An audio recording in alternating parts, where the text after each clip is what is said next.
Welcome back to our channel. In this video, we'll guide you through the process of deleting your avatar in WhatsApp. Let's get started. Step 1.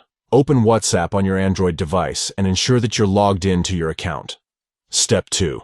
Tap on the three dots icon located at the top right corner of the screen. This will open a drop-down menu. Step 3. From the drop-down menu, select Settings to access the WhatsApp settings. Step 4. Within the settings, tap on Avatar to enter the avatar customization options.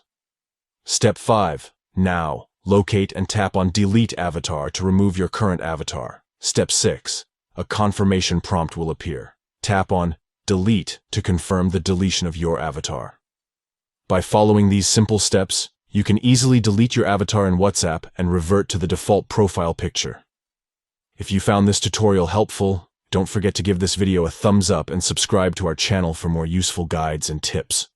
Thanks for watching. That's all for today's video. We hope you found this guide helpful. Until next time, happy messaging.